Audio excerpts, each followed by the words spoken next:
টিউনু মহোদয়, ডিসি মহোদয় আমাদেরকে নদীকরণের জন্য নির্দেশ দিয়েছে, কারণ এই প্রকল্প পানি উন্নয়ন বোর্ডের অনুমতি ক্রমে কন্ট্রাক্টররা কাজ চালিয়ে যাচ্ছে। আমরা জনগণ কাল দেখার জন্য আসছিলাম। আর আমার এই নদী বানানোর নদী কোনো ব্যক্তিগত সম্পদ না, নদী এই নদী জনগণের সম্পদ, সম্পদ।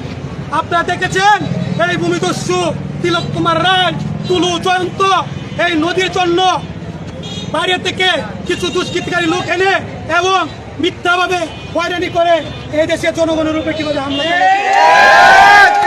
জনগণের উপরে হামলা চালিয়েছে। শুধু হামলা চালিয়ে একান্ত নয়, আমার ছোট ভাই মামুন, সে আর্টিস্টম্যান, এখানে নদী বন্ধ করতে থেকেছিল, গিয়ে দেখে তাকে এরকম পিঠা দিয়েছে, তার কোমর হাত পর্যন্ত ভেঙে দিয়েছে। আমরা ঘর ভেঙেছি না, আমরা জমি নিয়েছি, নদীর বা নদী যাচ্ছে। এই ভূমিদস্যুরা চোখ চোখ ধরে সবকিছু দখল করে ফেলেছে। দেখেন এরা পাওয়া সম্পদ পেয়েছে, এদের কোনো নিজের কোনো সম্পদ নেই, পাওয়া সম্পদ নিয়ে তাদের লোভ হয়ে গেছে। আওয়ামী লীগের বিয়ের সময় আওয়ামী লীগের মন্ত্রী এমপিদেরকে তারা চলাফেরা করেছে, তাদেরকে টাকা পয়সা দিয়ে প্রতিদিন বড় তারা চলেছে। আজকে দেশের জনগণ সচেতন হয়েছে।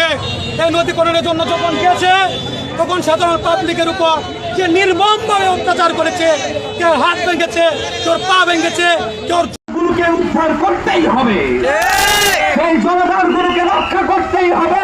জনগণগুলোকে যদি আমরা রক্ষা না করতে পারি তাহলে এই পৃথিবীর অস্তিত্বকে টিকিয়ে রাখা যাবে না।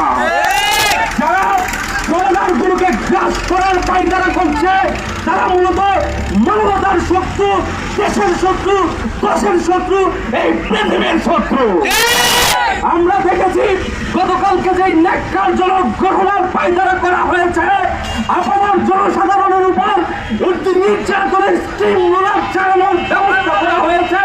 আমরা হুঁশিয়ার করে দিতে চাই, এক মাঘে কিন্তু শীত যায় না, এক মাঘে কিন্তু শীত যায় না। হাজারো লাখো জনতার দুইটি হাত চুরি করছে ওঠে, নিমিশে অনেক কিছু পুলিশ সাথ হয়ে যেতে পারে।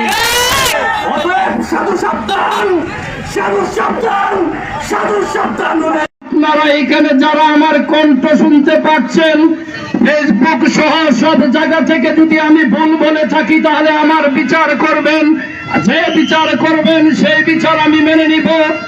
ভাইরা আমার, আমাদের সেই ঐতিহ্য, যেমন আপনার বাড়িতে আপনি 5 কাঠা জমিতে পুকুর দিবেন, কিন্তু কাল কখনো কেটে হয় না।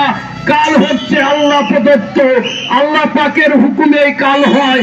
সে বাংলাদেশ কেন সারা বিশ্বে যত কাল হয়েছে, ভূমিকম্প